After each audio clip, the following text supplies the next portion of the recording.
Good morning student. इसके previous lecture में मैंने आप लोगों को रिलेशनल अलजेब्रा और रिलेशनल कैलकुलस के बारे में बताया था कि किस तरीके से हम रिलेशनल अलजेब्रा और रिलेशनल कैलकुलस का यूज़ करके अपने डाटाबेस और अपने टेबल्स पर क्वेरी परफॉर्म कर सकते हैं। बट जब हम उन टॉपिक्स का डिस्कशन कर रहे थे तब मैंने आप लोगों को ये भी बताया था कि हमारा जो रिलेशनल अलजेब्रा है और रिलेशनल कैलकुलस है वो सिर्फ हमें क्वेरी किस तरीके से लिखनी है, किस तरीके से हमें उस पर वर्क करना है, क्या करना है, ये बताता है। बट हम उसे इन अ प्रैक्टिकल मैनर परफॉर्म नहीं कर सकते। जैसा कि हम जानते हैं कि जब मैंने आप लोग को क्वेरी लैंग्वेज के बारे में बताया था तो हम लोगों ने ये देखा था कि हमारी क्वेरी लैंग्वेज जो है वो दो टाइप में डिफाइंड होती है। एक होती है प्रोसीजरल क्वेरी लैंग्वेज और एक होती है नॉन प्रोसीजरल क्वेरी लैंग्वेज। जिसमें से हमने प्रोसीजरल क्वेरी लैंग्वेज के अंदर ये देखा था कि हम रिलेशनल अलजेब्रा जो कि प्रोसीजरल क्वेरी लैंग्वेज के अंतर्गत आता है उसका यूज़ करके हम किस तरीके से अपने डाटाबेस के ऊपर या अपने रिलेशन के ऊपर अपडेशन, मैनिपुलेशन, सेलेक्शन और प्रोजेक्शन ये सब कर सकते हैं। और रिलेशनल अलजेब्रा का यूज़ करके हमने ये भी डिफ़ाइन किया था कि हम ये बता सकते हैं कि हमें उसमें क्या करना है, किस तरीके से करना है, क्योंकि वो प्रोसीजरल क्वेरी लैंग्वेज के अंतर्गत आता है। और जैसे कि प्रोसीजरल क्वेरी लैंग्वेज में जब भी किसी डाटाबेस पे मैनिपुलेशन करना होता है तो हमें ये बताना होता है कि हमें क्या करना है और कैसे करना है। हमें अपने प्रोसीजर को डिफ़ाइन करना होता है। जबकि हमने नॉन प्रोसीजर क्वेरी लैंग्वेज में देखा था जिसमें कि हमें सिर्फ़ और सिर्फ ये बताना होता है कि हमें क्या करना है, बट कैसे करना है, किस तरीके से करना है, वो वहाँ पर उतना इम्पॉर्टेंट नहीं होता। जिसके लिए हम लोगों ने देखा था रिलेशनल कैलकुलस। तो रिलेशनल कैलकुलस जो है वो हमारे नॉन प्रोसीजरल क्वेरी के अंतर्गत आता है। और रिलेशनल कैलकुलस में भी हम लोगों ने देखा था कि हमारे पास जब हम रिलेशनल कैलकुलस का यूज़ करके किसी डेटाबेस या टेबल पर क्वेरी लिखते हैं तो वहाँ पर भी हमने दो टाइप देखे थे। एक देखा था आपका टपल रिलेशन कैलकुलस और एक देखा था डोमेन रिलेशन कैलकुलस। लेकिन ये सारे जो मेथड्स हम लोगों ने पढ़े हैं ये सिर्फ और सिर्फ हमारा एक मैथमेटिकल नोटेशन की तरह हमने उन्हें यूज़ किया है और उसी की तरह हम लोगों ने वहाँ पर क्वेरी लिखी है। लेकिन हम उन्हें प्रैक्टिकल मैनर पर नहीं कर पाएंगे, प्रैक्टिकली हम उसे नहीं एग्जीक्यूट करवा सकते। वहाँ इस सब चीज़ के लिए इस ड्रॉबैक को दूर किया गया और इस ड्रॉबैक को दूर करके हमारे पास एक नई क्वेरी लैंग्वेज आई जिसे एसक्यूएल कहा जाता है, स्ट्रक्चर क्वेरी लैंग्वेज। तो स्ट्रक्चर क्वेरी लैंग्वेज जो है उसका जो हमारा बेस है वो रिलेशनल अलजेब्रा और रिलेशनल कैलकुलस ही है। जो इनके मैन्युफैक्चरर्स हैं, जो डेवलपर्स हैं, उनका जो बेसिक आइडिया जो है वो रिलेशनल अलजेब्रा और रिलेशनल कैलकुलस से ही आया कि जब हम रिलेशनल कैलकुलस और रिलेशनल अलजेब्रा से डेटाबेस पर इतने सारे ऑपरेशन परफॉर्म कर सकते हैं तो उन्होंने एक ऐसी क्वेरी लैंग्वेज डिफाइन करी जो प्रैक्टिकली मैनर पर हमारे लिए हमारे डेटाबेस पर ऑपरेशन परफॉर्म कर सके। मतलब हम अपने अब डेटाबेस पर इस क्वेरी लैंग्वेज का यूज़ करके अब हम रियलिस्टिक मैनर पर, मतलब इन प्रैक्टिकल मैनर, हम अपने डेटाबेस पर वो सारे ऑपरेशन परफॉर्म कर सकते हैं, उन्हें अपडेट कर सकते हैं, उन्हें मैनिपुलेट कर सकते हैं, उनसे डेटा फैच कर सकते हैं। तो उसके लिए एक कमर्शियल क्वेरी लैंग्वेज आई जिसे हम कहते हैं स्ट्रक्चर क्वेरी लैंग्वेज। तो आइए इस लेक्चर में हम आज अपने नेक्स्ट टॉपिक, जैसे मैंने पहले ही आप लोगों को कहा था कि हम स्ट्रक्चर क्वेरी लैंग्वेज के बारे में भी हमको पढ़ना है, तो इस लेक्चर में हम उसी के बारे में डिस्कस करेंगे। तो सबसे पहले हम ये जान लेते हैं कि स्ट्रक्चर क्वेरी लैंग्वेज क्या होती है। तो जब भी मैंने आपको जितना अभी जैसे मैंने बताया कि स्ट्रक्चर क्वेरी लैंग्वेज जो है उसका बेसिक आइडिया जो रिलेशनल अलजेब्रा और कैलकुलस से ही होकर आया है। तो मैंने यहाँ पे कुछ इम्पॉर्टेंट पॉइंट्स लिखे हैं जो हम लोगों के लिए जानने बहुत ही ज़रूरी हैं। तो सबसे पहला क्वेश्चन हमारे पास दिमाग में ये आता है कि स्ट्रक्चर क्वेरी लैंग्वेज है क्या।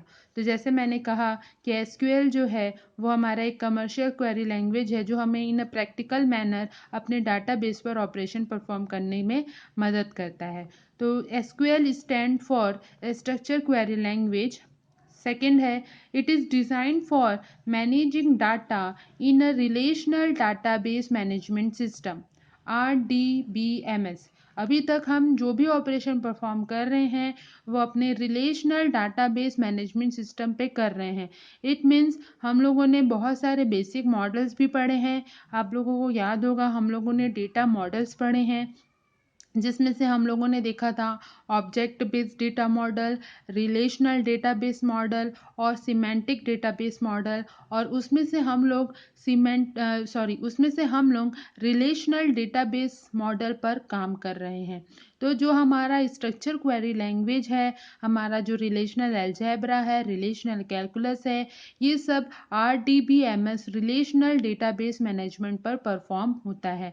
मतलब हमारा जो मॉडल है वो रिलेशनल डेटाबेस मॉडल है। इसलिए मैंने यहाँ पे लिखा है it is design for managing data in a relational database management system. Next point है हमारा, it is used for database creation, then deletion, fetching rows and modifying rows etcetera. तो हम इसका यूज़ डेटाबेस को क्रिएट करने में, delete करने में, उससे डाटा फैच करने में, फैच करना मतलब उससे डाटा एग्जीक्यूट करवाने में, लेने में, रिट्रीव करने में और मॉडिफाइड करने में हम इसका यूज़ करते हैं। नेक्स्ट है हमारा, SQL is based on relational algebra and tuple relational calculus. जैसा कि मैंने आपसे प्रीवियस में ही कहा कि इसका बेसिक आइडिया जो है इन्हीं से आया है कि रिलेशनल अलजेब्रा और टपल रिलेशन में जब इस तरीके का काम हुआ तो उसे इन अ प्रैक्टिकल मैनर मतलब इन अ रियल वर्ल्ड इंट्रोड्यूस करवाने के लिए, रियल वर्ल्ड में अप्लाई करने के लिए, डाटाबेस पर क्रिएट करने के लिए, डाटाबेस को मैनिपुलेट करने के लिए एक क्वेरी लैंग्वेज डिज़ाइन की गई और वो है हमारी स्ट्रक्चर क्वेरी लैंग्वेज। अब वाई एसक्यूएल इज़ रिक्वायर्ड, हमें इसकी ज़रूरत क्यों पड़ी, किस लिए पड़ी। To create a new data bases, tables and views, इसका यूज़ करके हम नया डेटाबेस क्रिएट कर सकते हैं। To insert record in a database, मैंने आप लोगों को बताया था हमारे पास बहुत एक डेटाबेस होता है और उन डेटाबेस में बहुत सारे टेबल्स और स्ट्रक्चर्स हमारे पास अवेलेबल होते हैं। To update record in a database, to delete records from a database और to retrieve a data from a database। तो इन सब का यूज़ करके एसक्यूएल हमारे लिए इसलिए ज़रूरी है ताकि हम अपने डेटाबेस पे, जैसे कि हमने यहाँ पे देखा कि डेटाबेस को क्रिएट करना, डिलीट करना, उससे डेटा फैच करना, तो हमको एसक्यूएल इसलिए ज़रूरी है ताकि हम रियल वर्ल्ड में डाटाबेस पर ये सारे काम परफॉर्म कर सकें, डाटाबेस क्रिएट कर सकें, उसमें नए रिकॉर्ड को इंसर्ट कर सके, उसमें पुराने रखे हुए रिकॉर्ड्स को अपडेट कर सके, जो हाँ रिकॉर्ड्स हमको नहीं चाहिए, जो अनवांटेड टाइप के रिकॉर्ड्स हैं उनको डिलीट कर सकें और कुछ रिकॉर्ड्स को या कुछ डाटास को उसमें से रिट्रीव कर सकें, एग्जीक्यूट कर सकें, उनकी जानकारी ले सकें। तो इसलिए हमें स्ट्रक्चर क्वेरी लैंग्वेज की ज़रूरत होती है। उसके बाद हमारे पास नेक्स्ट है, हमारा टॉपिक है क्या एसक्यूएल हमारे डेटा के साथ, जब हम किसी स्ट्रक्चर क्वेरी लैंग्वेज का यूज़ करते हैं तो हमारे किसी भी डाटा बेस के साथ या हमारे टेबल्स के साथ किस तरीके से एसक्यूएल काम करता है। तो व्हाट एसक्यूएल डज, एसक्यूएल क्या क्या करता है। With SQL, we can query our database in a several way like English-like statement।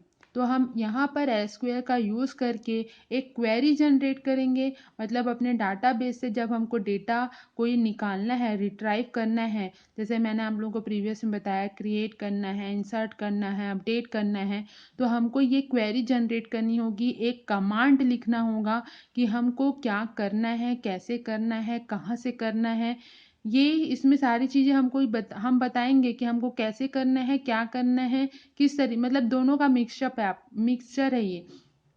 आपके रिलेशनल अलजेब्रा का भी और आपके रिलेशनल कैलकुलस का भी, क्योंकि उन्हीं के बेसिक आइडिया से ये डिज़ाइन किया गया है। तो यहाँ पर जो क्वेरी हम जब लिखेंगे तो वो इंग्लिश स्टेटमेंट की तरह होगी।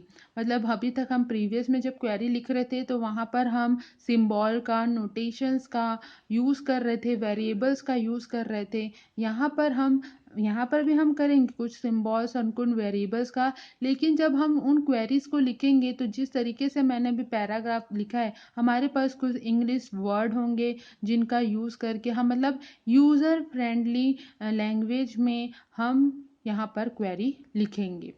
नेक्स्ट हमारा with SQL a user can access data from a relational database management system. तो जब हम लोग एसक्यूएल का यूज़ करते हैं तो हम आसानी से रिलेशनल मॉडल पर काम कर सकते हैं।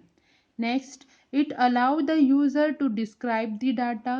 ये एसक्यूएल का यूज़ करके, एसक्यूएल क्वेरी लैंग्वेज का यूज़ करके यूज़र को इतनी परमिशन देता है कि वो अपने डेटा को अच्छे तरीके से डिस्क्राइब कर सकता है। नेक्स्ट है, it allow the user to define the data in the database and manipulate it when needed.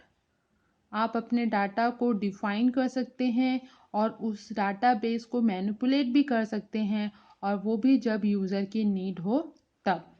Next, it allow the user to create and drop data and tables.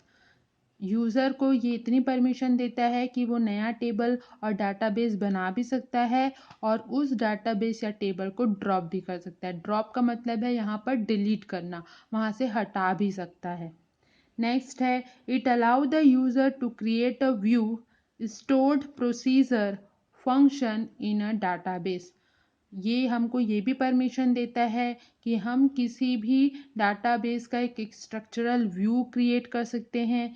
Store procedure एक method होता है, यहाँ पर हम store procedure method का और function का use करके भी डाटाबेस पर बहुत सारी चीज़ें परफॉर्म कर सकते हैं।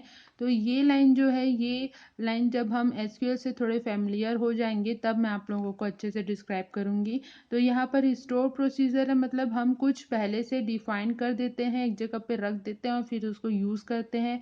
और फंक्शन, जैसा कि फंक्शन हम ब्लॉक बनाकर लिस्ट ऑफ कोड को एक जगह पे ब्लॉक बनाकर एग्जीक्यूट करते हैं, तो उस तरीके से हमको यहाँ पे काम करना होगा। तो ये परमिशन भी, मतलब हम यहाँ पर इन सारे फीचर्स का व्यू क्रिएट करना, स्टोर प्रोसीजर यूज़ करना और फंक्शंस का यूज़ करना हम कर सकते हैं अपने डाटाबेस के लिए।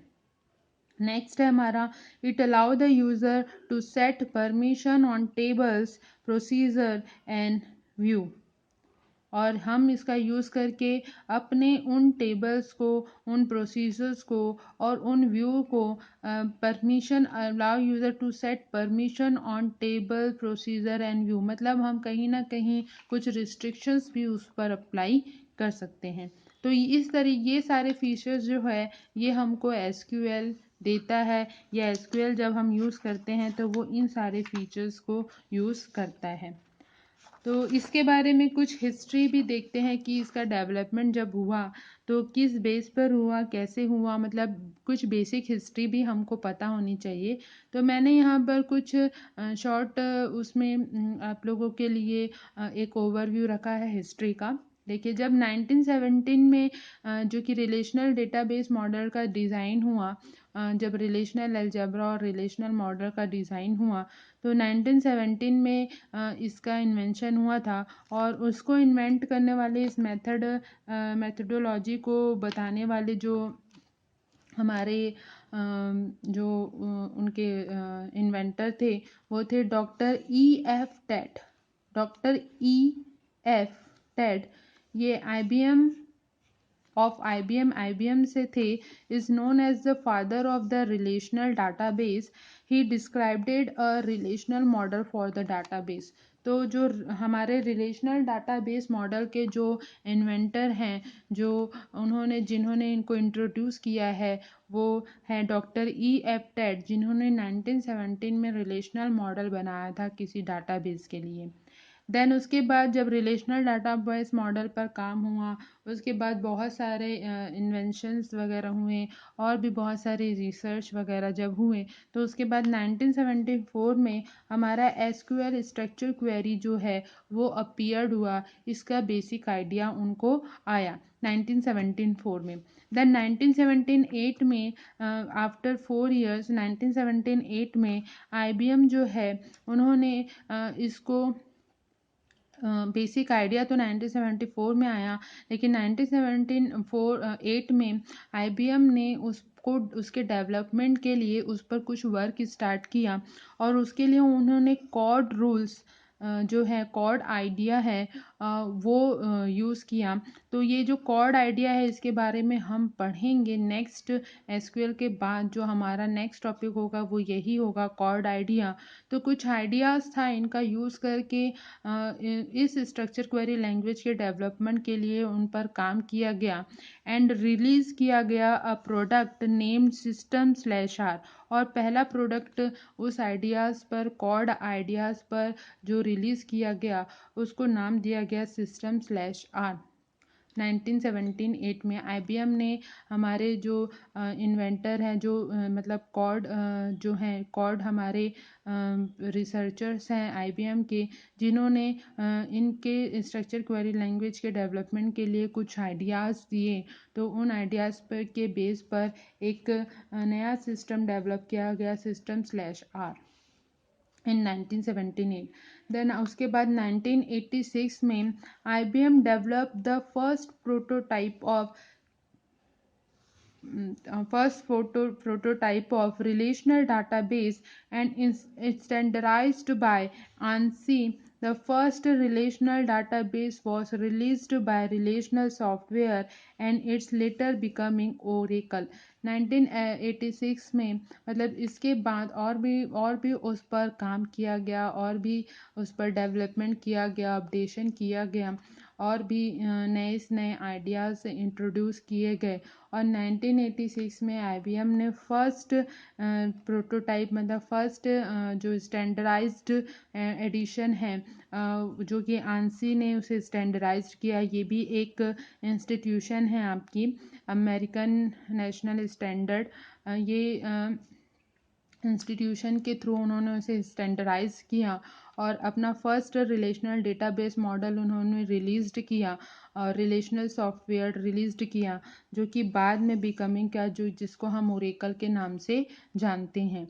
और ये सॉफ्टवेयर का ही यूज़ करके हम और भी बहुत सारे सॉफ्टवेयर्स हैं हमारे पास जिनका यूज़ हम स्ट्रक्चर क्वेरी लैंग्वेज को एक्सेस करने के लिए मतलब एसक्यूएल सॉफ्टवेयर्स का यूज़ करके हम डाटाबेस क्रिएट करते हैं और उनका मैनिपुलेशन करते हैं। तो ये हमारी बेसिक हिस्ट्री है हमारे एसक्यूएल की।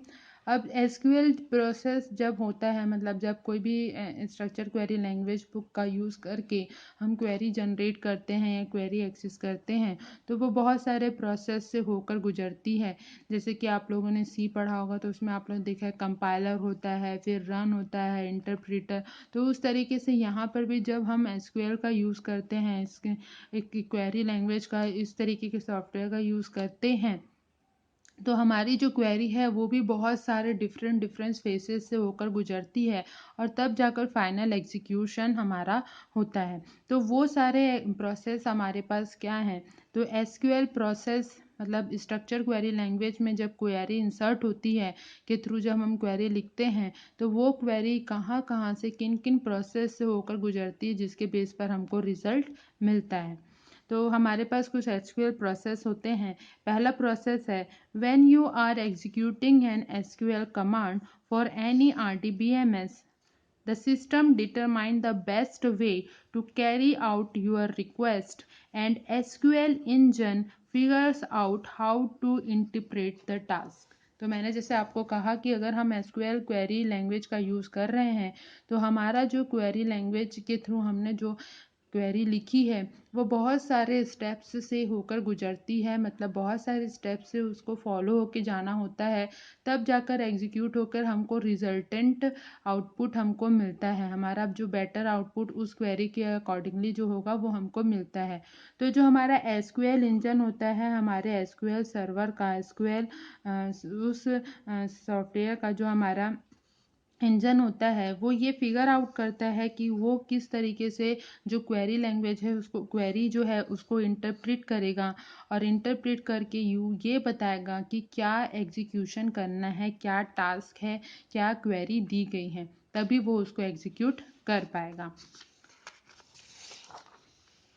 तो जो एसक्यूएल प्रोसेस में जो मेजर कंपोनेंट्स यूज़ होते हैं उसका मैंने यहाँ पे एक डायग्राम बनाया है, जिसके थ्रू हम ये समझेंगे कि जब हम एसक्यूएल क्वेरी देते हैं, एसक्यूएल क्वेरी को एग्जीक्यूट करते हैं, तो वो किस तरीके से प्रोसेस होती है। There are the various component included in process. These components are, तो हम जब किसी एसक्यूएल क्वेरी को प्रोसेस करता है, हम जब एसक्यूएल कमांड देते हैं और उसे उसका सॉफ्टवेयर जब प्रोसेस करता है, तो वो किन किन प्रोसेस से होकर गुजरती है। तो देखिए, जैसे हमने एसक्यूएल क्वेरी दिया, तो हमारा क्वेरी लैंग्वेज जो है, क्वेरी लैंग्वेज का जो प्रोसेसर है उसके पास जाएगा, और उसके पास वो उसका जो इंजन है, एसक्यूएल इंजन है, वहाँ जाएगा। तो फर्स्ट फेज जो है, जैसे ही हमने एसक्यूएल क्वेरी दी, तो क्वेरी लैंग्वेज में जब पहुंचेगा तो वहाँ से उस क्वेरी लैंग्वेज को उसका जो पार्सर और ऑप्टिमाइज़र है, ये उसके दो सॉफ्टवेयर होते हैं, उसके दो मेन बोलना चाहिए कंपोनेंट्स होते हैं। मेन कंपोनेंट्स जो हैं, जो उस क्वेरी लैंग्वेज को, जैसे अगर लैंग्वेज है, यहाँ पर हम लैंग्वेज का यूज़ कर रहे हैं, तो कुछ ना कुछ सिंटैक्स होगा, है ना, कुछ ना कुछ डेटा टाइप्स होंगे, कुछ ना कुछ लिखने का तरीका होगा। तो जिस तरीके से सी में जब हम लोग लिखते हैं तो सिंटैक्स चेकिंग कंपाइलर के थ्रू की जाती है, वैसे ही यहाँ पर जब हम एसक्यूएल क्वेरी लिख रहे हैं तो यूज़र ने जो क्वेरी लिखी है वो राइट सिंटैक्स में है कि नहीं है, प्रॉपर फॉर्म में है कि नहीं है, कौन कौन से ऑपरेटर्स यूज़ किए हैं, कौन कौन से डेटा टाइप्स यूज़ किए हैं, कितने वेरिएबल्स हैं, ये सब का use query process language processor में होता है, और उन सब के लिए वहाँ पर उसका ये पार्सर और ऑप्टिमाइज़र कंपोनेंट जो है वो काम करता है। देन उसके बाद जब सारी चीज़ें अगर मान लीजिए करेक्ट हो जाती हैं, तो हमारा जो क्वेरी है वो आगे जाता है। आगे जाता है कहाँ पर, DBMS इंजन में, एसक्यूएल इंजन पे। अब यहाँ पर उस क्वेरी में अभी तो यहाँ पर उसकी सिंटैक्स चेकिंग हुई है, वेरिएबल डेटा टाइप चेकिंग हुई है, सही है कि नहीं है, ये सब देखा गया है।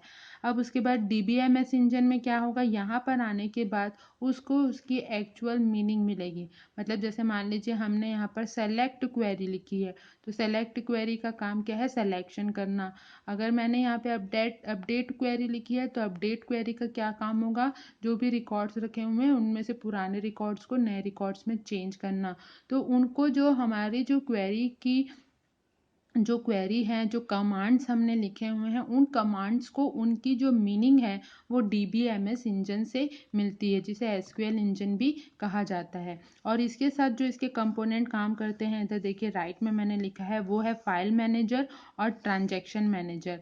तो ये फाइल मैनेजर और ट्रांजैक्शन मैनेजर आपस में मिलकर, फाइल मैनेजर उनको उनकी वो प्रॉपर कमांड को वो प्रॉपर मीनिंग वर्क समझाते हैं, ट्रांजैक्शन मैनेजर ये समझाता है कि किस तरीके से वहाँ से ट्रांजैक्ट करना है, रिट्रीव करना है, कैसे एक्सेस करना है, ये सारी चीज़ें, ये सारे आपस में ये सारे कंपोनेंट काम करते हैं, और उसके बाद हमारे वो फिजिकल डाटाबेस पर अप्लाई होता है। तो सबसे पहले हमको डाटाबेस क्रिएट करना होता है, और डाटाबेस जैसे ही हम क्रिएट करते हैं तो इस तरीके का एसक्यूएल प्रोसेस हमारे उन डाटाबेस पर लगता है। तो जब हम एसक्यूएल लैंग्वेज के बारे में, क्योंकि ये एक लैंग्वेज है, तो हमको इसमें और भी बहुत सारी चीज़ें पढ़नी है। हम लोग को इसमें किस तरीके से कमांड लिखने हैं ये देखना है, किस तरीके के डेटा टाइप्स यूज़ होते हैं ये देखना है, कौन कौन से ऑपरेटर यूज़ होते हैं ये देखना है, क्योंकि ये एक लैंग्वेज है। तो लैंग्वेज में कमांड लिखने से पहले जो उसकी बेसिक जो नीड है, जो बेसिक ज़रूरतें हैं, कि जब हम किसी लैंग्वेज में कमांड लिखेंगे तो कौन कौन से अल्फ़ाबेट्स हैं, कौन कौन से वेरिएबल हैं, किस तरीके से वेरिएबल डिफ़ाइन करना है, किस तरीके से कमांड लिखना है, कौन कौन से ऑपरेशंस को किस तरीके से यूज़ करना है, ये सब भी हमको पढ़ना होगा। तो एसक्यूएल जो है वो एक आपकी, मैंने यहाँ पे लिखा कि एसक्यूएल हमारे पास एक क्वेरी लैंग्वेज है जो कि हमको बहुत सारी क्वेरीज परफॉर्म करने में मदद करता है। तो SQL is just a query language. To perform the SQL query we need to install any database. जब भी हमको कोई भी क्वेरी परफॉर्म करनी है तो किस तरीके कौन कौन से डाटाबेस का यूज़ हम कर सकते हैं। तो वो डाटाबेस मतलब वो सॉफ्टवेयर्स के बारे में बता रही हूँ मैं आपको। ओरेकल है, माई एसक्यूएल है, मोंगो डीबी है, पोस्टग्रे एसक्यूएल है, एसक्यूएल सर्वर है, DB2 है, और एक और आता है आपका MS एक्सेस। MS एक्सेस जो है ये आप लोगों ने पढ़ा भी होगा। MS एक्सेस ये भी हमारा डाटाबेस क्रिएट करने के लिए, एसक्यूएल तो नहीं है लेकिन डाटाबेस क्रिएट करने के लिए का एक सॉफ्टवेयर है। एसक्यूएल क्वेरी लैंग्वेज के अंतर्गत नहीं आता है, ये अनदर सॉफ्टवेयर है जो डाटाबेस क्रिएट करने में यूज़ किया जाता है। माइक्रोसॉफ्ट ऑफिस के अंतर्गत ये हमको मिलता है। लेकिन जो एसक्यूएल क्वेरी लैंग्वेज है, स्ट्रक्चर क्वेरी लैंग्वेज की तरह जो काम करते हैं या उसके अंतर्गत जो सॉफ्टवेयर आते हैं वो हैं Oracle, MySQL, MongoDB, PostgreSQL, SQL server, DB2। इसमें जब हम क्वेरी देते हैं तो हम कमांड की तरह हम एक ब्लैक कलर की स्क्रीन में, वाइट कलर की एक ब्लैक स्क्रीन में आएंगे, हमारे पास प्रॉम्प्ट आएगा। जैसे हम डॉस कमांड लिखते हैं उस तरीके का कुछ हमारा इंटरफेस हमारा कुछ स्ट्रक्चर होगा, और वहाँ पर हम जो है अपना क्वेरी लिखेंगे और जब क्वेरी परफॉर्म होगी तो हमको वहीं पर उसका आउटपुट दिखेगा। तो ये हमारा एसक्यूएल प्रोसेस है। जब भी हम एसक्यूएल क्वेरी देते हैं तो इन सारे प्रोसेस से होकर गुजरता है। चेकिंग होगी, सिंटैक्स चेकिंग होगी, देन उन क्लॉसेस को, उन ऑपरेशंस को जिनके थ्रू हम मैनिपुलेशन कर रहे हैं उनको कोई ना कोई मीनिंग मिलेगी, और उसके बाद वो फिज़िकल डाटाबेस पर अप्लाई होगी और उसके अकॉर्डिंगली हमको एग्जीक्यूशन के बाद हमको कोई फाइनल आउटपुट मिलेगा।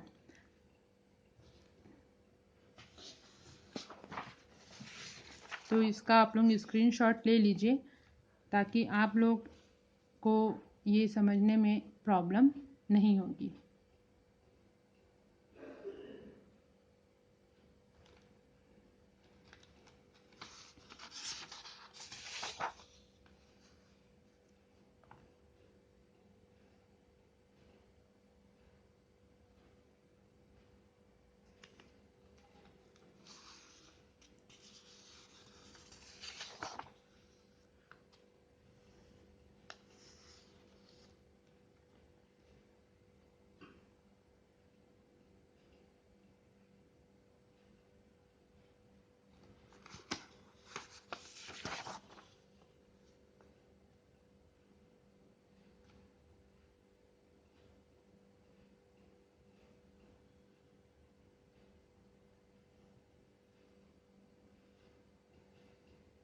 तो इसके नेक्स्ट लेक्चर में हम एसक्यूएल लैंग्वेज में किस तरीके से कमांड लिखना है तो उनके सिंटैक्स के बारे में, और कौन कौन से डेटा टाइप्स एसक्यूएल लैंग्वेज में यूज़ किए जाते हैं, और किस तरीके से हम एक क्वेरी एसक्यूएल में लिखेंगे, ये देखेंगे। Okay, thank you student. और आप लोग वीडियो देखते रहिए, और अगर आप लोगों को कोई भी प्रॉब्लम आती है तो मुझे कमेंट पे लिख के बताइए, मैं आप लोगों के प्रॉब्लम्स का रिप्लाई करूँगी। Okay, thank you student.